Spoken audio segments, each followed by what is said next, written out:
Friends, we are here with Reverend Ortega, Ofelia Ortega, and what a joy to be here with you today and to interview you. Thank you very much. So, Reverend Ortega, can you tell us a little bit about you and the work that you have done? Yes, well, as you say, my name is Ofelia Ortega. I am a Presbyterian pastor of the Presbyterian Church in Cuba. I'm working in the Evangelical Theological Seminary in Matanzas, Cuba, in the field of ethics. I'm professor of ethics, and I'm professor too of theology and gender. And I have a lot of work to do there in Cuba, because some years ago, in 2004, I organized a gender institute there, where we are doing workshops with the churches about the whole question of theology and gender all over the island. And besides that, I am very much committed to ecological concerns. Then I'm working now in an ecological center that we are really serving the whole community, about 7 farms around, a kind of cooperative movement there, helping the people really to use organic material and to take care of all the environment over there. Then many hats I have. That's right. And I'm president of the World Council of Churches now. The last 7 years I have been working for the World Council of Churches, especially for Latin America and the Caribbean. Then theological education really is the main aspect of my research and my life and so on. And my husband is a pastor too. He's teaching missiology in the seminary. And I have a daughter that she's a nurse, but she's working now in theology too. All right. Can you imagine the discussion that we have at home? So, Reverend Ortega, how would you tell us what is theology? What's the work of theology? Well, for me, the work of theology is really very much related with the practical theology. Always, when I was principal of the seminary in Matanzas for 8 years. And for 8 years, we really related with the whole community in the city. This means we try to put really the theological education in the center of the city in a way that the people will know not only about the work of theology, but at the same time, the practical theology that we are doing. Then we organize in the seminary an organic vegetable garden, big one, and we are serving the community with the vegetable garden, and a lot of things to take care of the community around. The seminary built a theater in the corner of the seminary that we gave to the community. It's a cultural center now, and there are about 237 children learning ballet, learning music, all these kind of things. Then we take very seriously the chapter of Ezekiel. When Ezekiel, I think it's a chapter 30-something, well, I don't remember now, but Ezekiel mentioned that the water that is in the sacred place needs to be out. Then I will say that this is my theology. What we teach, what we learn, needs to be out, needs to be going to the society, to the people. And then I will say that you are going to ask me what I'm going to do, what I'm doing is public theology. Public theology. The theology going out of the walls of the seminary, out of to be really where the people are, in the middle of the community. Right. And this is my work. Yeah. What is the place of the poor in the task of theology? It's central. It's central, and not only the poor, the most vulnerable people in the community. For example, now we are working with handicapped people or people with disability. We call now today people with disability. We have a good work with people with disability.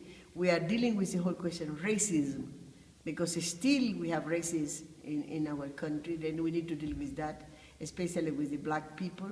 And it's the most vulnerable people, not only the poor, the women, still we have domestic violence, then we are dealing with this stuff, and the families. Then this means it's the most vulnerable people that we are dealing with, not only the poor. I But see. in general, people are really are needed from our support and work together with them. So what is the situation of Cuba now? Well, there is a very much changing situation now.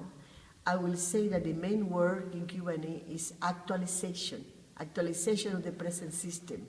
Then now the situation is going very well because now the government allow the people, because of the decentralization of the government, allow the people to have their own business, private business, a small business, cooperative organization. And then the people are working very hard on that now. We have a lot of micro business all over. And then the government is giving land to the people too. There is a law 259 where the people are receiving land. Of course, it's not that they are giving land forever. You could have this land if you plant for eating. Because one of the questions that we have in Cuba that we are an agricultural country, but still we import about 70% of the things that we are going to eat. And then the countries now saying we need to plant and eat what we are planting. Then the churches are asking land. There are many churches that they are asking to have land for to develop as a rural committed to the rural areas. And then people, individuals that are asking institutions. Then the whole question of land now, giving land to the people is very important now in Cuba. And then there are many changes, economic changes that are happening because of this decentralization of the country, yeah. Mm-hmm. Wow. And what do you think could be some of the gifts that Cuba and the work of the church in Cuba can offer to the world today? Well, Cuba is a wonderful country because as you look, I think we are based very much in the 2nd of Corinthians, chapter 8 and 9, because the church in Macedonia there is a poor church, but they were given to the people that have hunger in Jerusalem. Then we are following this model. Cuba is a poor country, but being a poor country now, we are sending doctors to all over the world to be in the most difficult areas to help the poor people there. And then we are sending teachers too. 2 years ago, no, some years ago, not 2 years ago, some years ago, well, 1 decade ago, the Fidel Castro asked a woman, an educator, to build a program that will help the people to read and write, illiteracy campaign. And then these women with a team wrote a wonderful material that is called Yes, I Can. Sí, yo puedo. And then thousands and thousands of people, I would say maybe millions, are learning how to write, how to read, not only in Latin America, in Africa, in the most remote countries. Then the Cuban people teach the people there in the countries how to do that, and then they facilitate the material, and then many people are learning how to read, how to write over there. Then we are doing like the church in Macedonia. It's a small country, a poor country, but always we said in Cuba, we don't have petrol, we don't have many material resources, but we have human resources to share. And it's the human resources we are sharing, medical doctors, technical people, people working in the sports. Then all this is to serve the population around us in different countries. Not only that, we have a good research in some new medical areas. And then we are sharing this with with any country that would like to have that. Wow. Especially the research that they are doing. Now we are doing a research in cancer of lung. We are doing a research for people in the feet, people that have diabetes. And now we discovered something that will help them very much. Then there is a lot of biotechnology going on to help people around. And then this means we are sharing that with everybody. We don't keep our knowledge. The knowledge is to share with people around. And then you were speaking before about post-colonial. Well, this is post-colonial. Because colonization was there. Don't share information, don't Yes. keep what you have. And then we are really in a post-colonial area, sharing what we have, sharing knowledge, sending our doctors all over. Now 6,000 doctors will go to Brazil.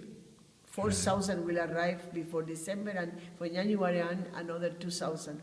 6,000 medical doctors, very well prepared to Brazil.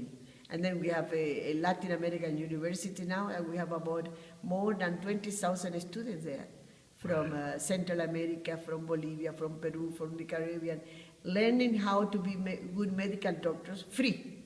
Wow. It's a scholarship. Wow, that's Again, fantastic.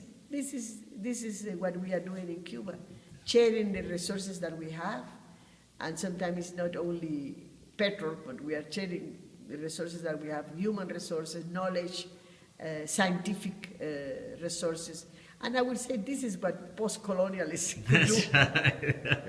Sharing, and having a good of solidarity too. Wonderful. And you have worked extensively in the ecumenical world. Yes. You lived in Geneva. You worked and you still work with the World Council of Churches. So tell us a little bit about what is the situation of the ecumenical movement in the world.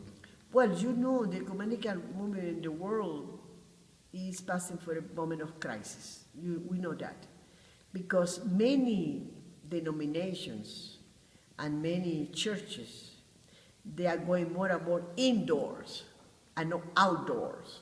And then if you are ecumenical, you need to be faithful to the work, the Greek word, oikomene, that is the whole world. It's not a question to have interdenominational relationship, to have relation with other churches. It's to have relation with the whole world. And then this is oikumene, is something that for the churches is difficult to practice because they are becoming more and more today indoors, less communications with the people around, more and more centered in their own business, in their own questions that they want to deal. Then I will say that if we want to be ecumenical, we need to be very much outdoors, very related with the whole world. And now what is going to happen now is that now there is a global Christian forum. And this is good because it's not only the World Council of Churches, it's a global Christian forum that includes people that are not members of the Council of Churches, but they want to be united. And this global Christian forum is really a